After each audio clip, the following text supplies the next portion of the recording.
Alléluia, gloire soit rendue à l'Éternel. Je vais prier pour ce début de l'émission. Que le Seigneur Dieu nous fasse grâce. Nous débutons notre première mission de la Samaritaine. Je bénis Dieu pour sa grâce et sa fidélité. Avant toute chose, je vais prier, je vais remercier l'Éternel Dieu pour sa grâce et sa faveur qu'il ne cesse de renouveler. Père éternel, nous bénissons ton nom, toi le véritable Dieu, le roi de gloire, le Seigneur Dieu digne de louange et d'honneur. Nous voici, Seigneur, devant ces plateaux, nous voulons bénir ton Saint-Nom, nous voulons te célébrer, nous t'exaltons, le roi tout-puissant, nous voulons te magnifier, toi qui vis à jamais, toi qui es notre Seigneur, notre Dieu, qui nous donne la force. Seigneur, merci pour ces jours que tu as renouvelé encore notre souffle de vie. Combien, ô Éternel, notre Dieu, sont morts, combien se trouvent à l'hôpital, Éternel, notre Dieu. Nous ne sommes pas meilleurs que, ô Dieu de grâce, mais ce n'est qu'une grâce et la faveur que tu ne cesses de manifester envers nous. C'est pour cela que nous voulons être reconnaissants, Éternel Dieu de grâce, pour te dire, Éternel, reçois l'honneur et la gloire. Merci pour cette émission. Bénis, ô Éternel, notre Dieu, toute personne, Éternelle, qui verra cette émission. Bénis-les, ô Dieu, à travers cette parole, Éternel Dieu de grâce, que tu puisses saisir les cœurs, que tu touches, ô Dieu de grâce, et que tu ramènes toutes les personnes, Éternel notre Dieu, qui verront cette émission. Gloire et louange à toi, Père. J'éloigne toute puissance de l'ennemi, tout esprit de déviation, tout esprit d'aveuglement, tout esprit de distraction au milieu du peuple de Dieu. Que cela soit nul au sans effet dans le nom de Jésus et que seul l'esprit de gloire puisse encore posséder ses antennes dans le nom de Jésus. Que le sang de Jésus purifie toutes les choses et que la gloire te revienne, toi, notre Seigneur, notre Dieu. Ainsi je prie. Amen. Seigneur Dieu de grâce, nous te bénissons pour ce moment merveilleux que tu nous accordes. Voici notre première émission intitulée La Samaritaine. Nous voulons vraiment parler de cette émission, de la mission que l'Éternel Dieu nous a confiée. Nous sommes un ministère de l'évangélisation, de la délivrance. Nous sommes un ministère de la guérison. Et nous voulons parler de la part du Seigneur. Nous voulons bénir le roi de gloire, le Seigneur notre Dieu. C'est lui à qui nous a confié cette mission. Aujourd'hui, je vais parler sur la famille. Nous voyons beaucoup de choses qui arrivent, surtout ici dans notre ville et plutôt dans tout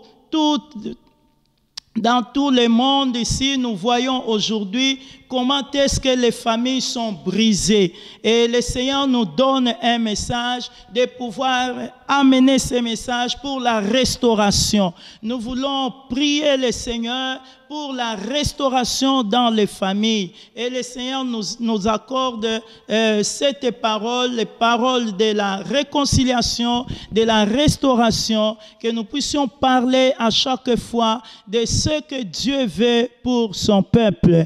Le Seigneur Dieu déclare que l'homme quittera son père et sa mère et s'attachera à sa femme. Les deux deviendront une seule chair. Pour devenir une seule chair, il y a un travail à faire. Ce n'est pas du jour au lendemain.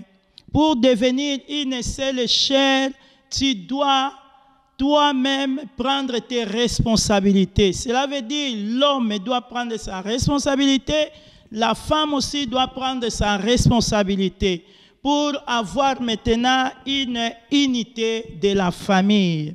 La vie communautaire exige l'affection qui permet de supporter les défauts des uns et des autres. Dans les mariages, si vous voulez réussir dans votre mariage, vous devez tenir ferme. Vous devez avoir une seule pensée, un seul esprit, un seul sentiment, c'est de vous aider l'un et l'autre. C'est pour cela que Dieu créa la femme. Et Dieu dira, il n'est pas bon que l'homme soit seul. Je lui ferai une aide semblable à lui. Si Dieu, dans sa préscience, il a voulu apporter de l'aide à l'homme, à combien plus forte raison un homme a besoin d'une aide? Et cette aide, c'est une femme que Dieu a mis à côté de l'homme. Et cette femme doit assumer sa responsabilité. La responsabilité de la femme, premièrement, c'est de prier que l'Éternel Dieu garde son couple. C'est de prier que l'Éternel Dieu puisse pourvoir aux besoins du couple, non pas seulement aux besoins du ventre, mais aux besoins du couple, de rester ensemble, de persévérer dans le malheur, dans le bonheur, dans la maladie, tous les problèmes qui peuvent surgir dans le couple. Le Seigneur a créé une personne pour veiller sur cela. Et cette personne est une aide. Et Dieu déclare que cette personne est une aide semblable à l'homme. Ce n'est pas une aide dominante, ce n'est pas une aide qui domine sur l'homme, mais c'est une aide qui est semblable à l'homme pour pouvoir l'aider dans ses difficultés, pour pouvoir l'aider dans le cas des besoins. Et nous voulons parler cet après-midi sur cela. J'ai intitulé cette émission d'aujourd'hui « L'unité de la famille ». Nous voulons vraiment que les familles soient restaurées, que l'unité revienne dans les familles. Il n'y a plus l'unité dans les familles. Nous voyons des couples brisés, les couples qui sont ensemble dans une maison, l'homme et la femme avec les enfants, mais qui sont déjà divorcés. Et ça, c'est vraiment une abomination devant l'Éternel. Parce que si Dieu a institué les mariages, il a institué pour que l'homme soit avec sa femme et qu'il forme une famille. Et c'est ça l'unité. Et nous devons chercher cette unité. Ce n'est pas de les briser, mais de conserver l'unité. Dieu créa l'homme et la femme. Et Dieu leur donna des ordres. Dieu leur donna des principes. Dieu leur donna des directives. Nous voulons lire la parole de Dieu dans 1 Corinthiens au chapitre 7.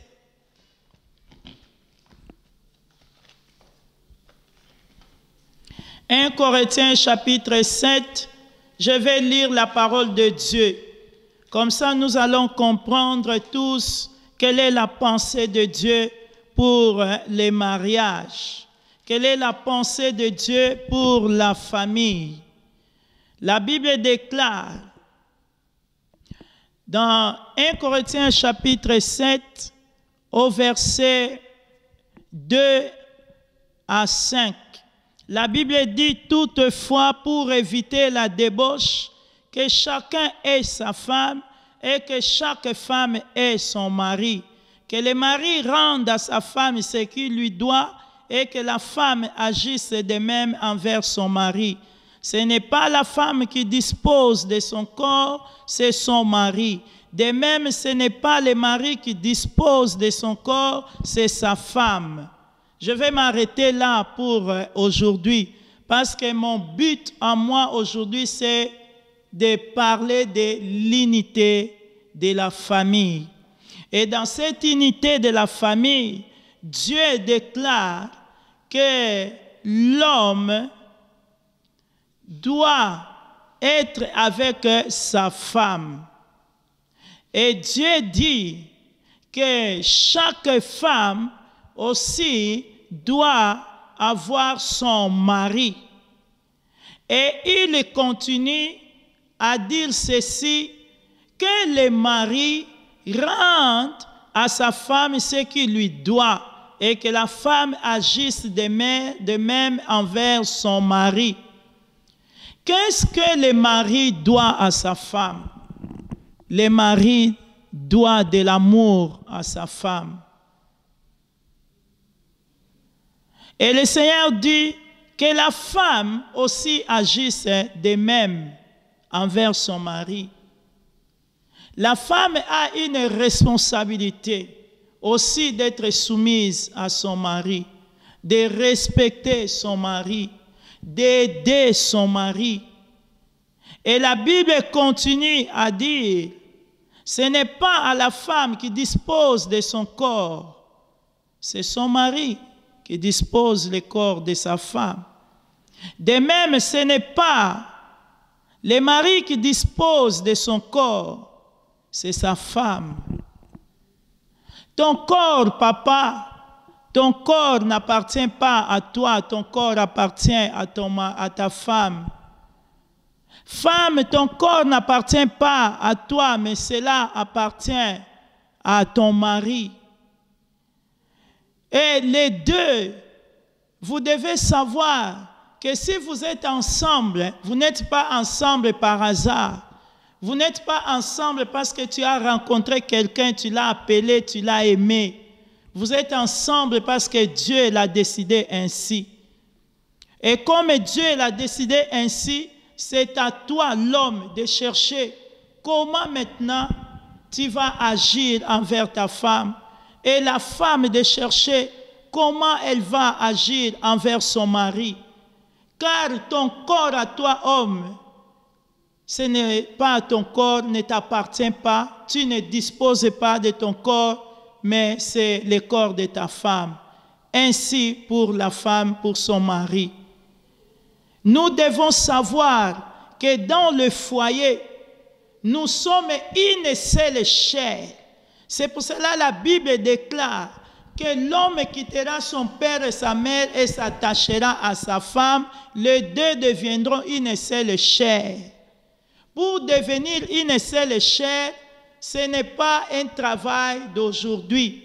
C'est un travail, un dur travail. C'est un travail que toi-même, tu dois chercher d'abord la face de Dieu pour que Dieu te donne les moyens de pouvoir arriver à atteindre maintenant ton objectif ou ton but. L'homme et la femme doivent s'aimer. Le mari doit manifester cet amour envers sa femme. Et lorsque le mari manifeste l'amour envers sa femme, et voici la soumission vient soi-même. On ne les cherche pas. Tu ne feras pas des efforts. Comment tu vas faire pour être soumise? Comment tu vas faire pour aider? Comment tu vas faire pour soutenir? Mais lorsque tu vas sentir seulement cet amour, c'est pour ça que je vais parler au papa.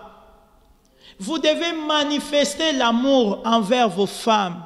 Si cet amour est manifesté envers vos femmes, la soumission va suivre.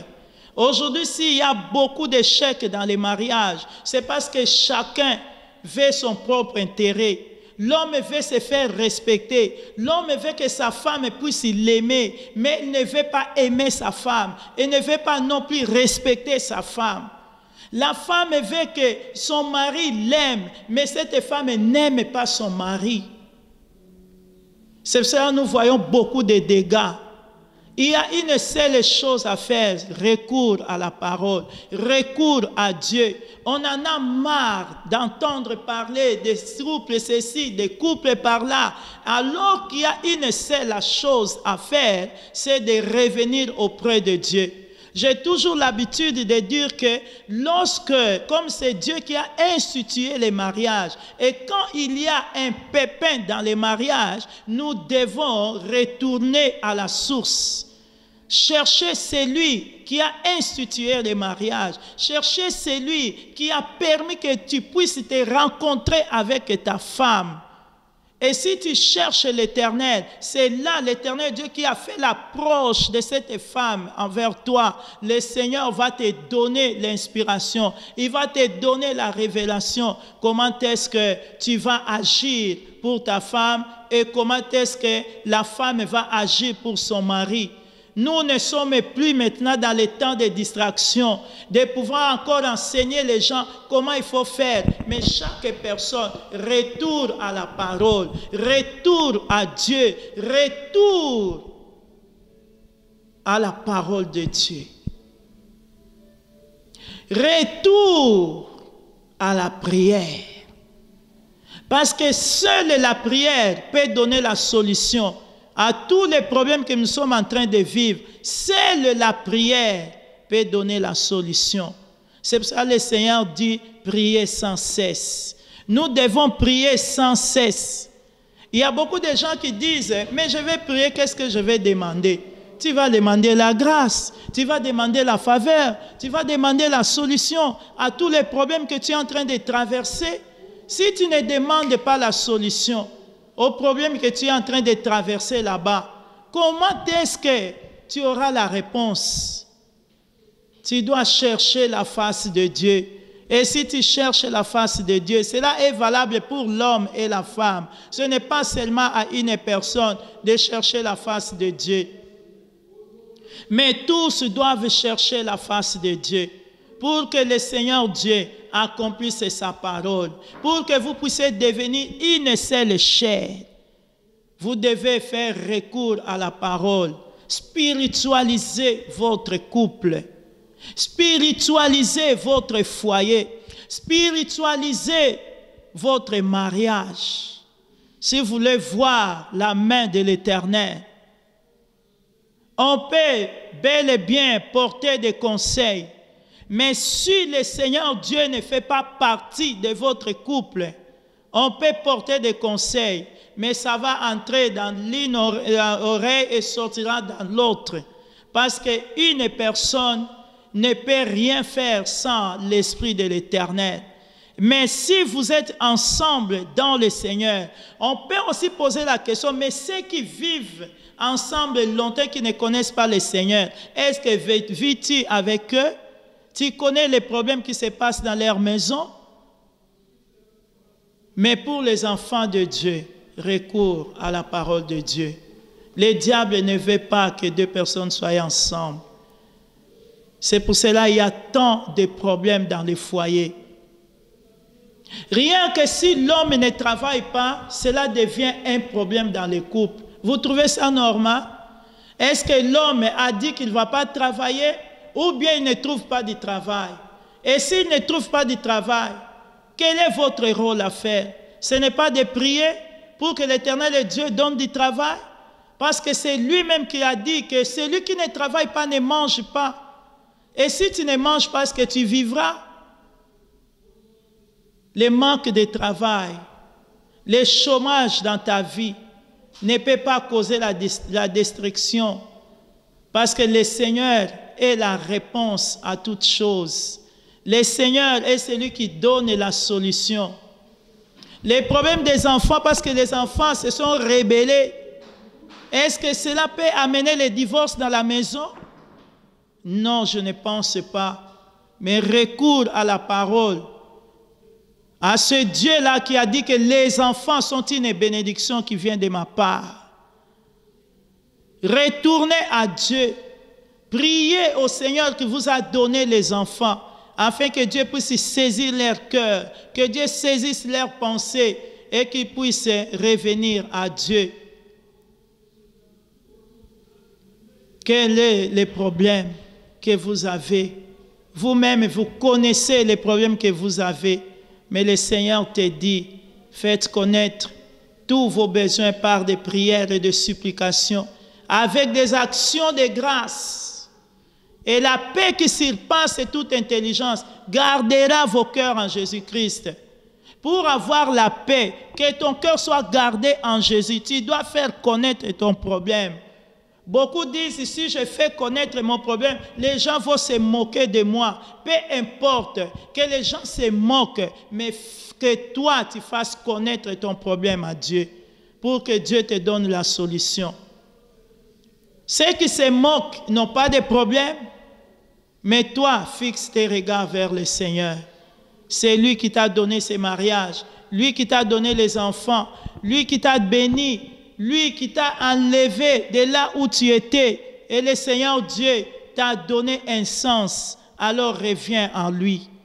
Aujourd'hui, je vais tout simplement introduire ces messages sur l'unité de la famille. Pour être unis, il faut se supporter l'un et l'autre. Pour être unis, il faut savoir que moi j'ai mes défauts, j'ai aussi mes points forts. Moi, je suis faible, mais je suis aussi fort quelque part. Pour que vous puissiez surmonter les problèmes, vous devez les faire qu'avec la prière. Il n'y a pas un autre moyen. Les parents ne sont pas la solution. Que si tu racontes l'histoire aux parents, ils te donneront la solution, non. Ils te diront non. Il ne faut pas rester à la maison. Il ne faut pas rester avec cette femme. Il ne faut pas rester avec son mari. Ils te diront non. Tu dois te séparer de cette femme. Tu dois te séparer de cet homme. Mais si tu viens à Dieu, il est la solution à tout problème. Il te donnera la solution parce que c'est lui qui a institué les mariages. Dans les mariages, le seul point fort, c'est l'amour. Si tu aimes quelqu'un, tu vas le supporter. Si tu aimes quelqu'un, tu vas le pardonner. Si tu aimes quelqu'un, tu vas l'aimer tel qu'il est et tel qu'elle est. Si tu aimes quelqu'un, tu vas l'aider à s'en sortir. Par n'importe quel moyen, tu vas l'aider. Ne cherche pas ton propre intérêt, mais cherche à aider l'autre. Cherche à soutenir l'autre. Cherche que votre couple soit dans la paix.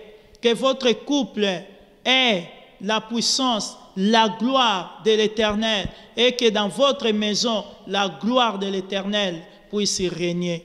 Que le Seigneur Dieu vous bénisse pour ces petits temps que nous prenons ensemble. Et nous allons développer cela par notre prochaine émission. Que Dieu vous bénisse. Je bénis l'Éternel par notre caméraman, notre frère Démac. Que l'Éternel Dieu te bénisse et que tous ceux qui verront cette émission, que vous soyez bénis au nom de Jésus-Christ. Amen.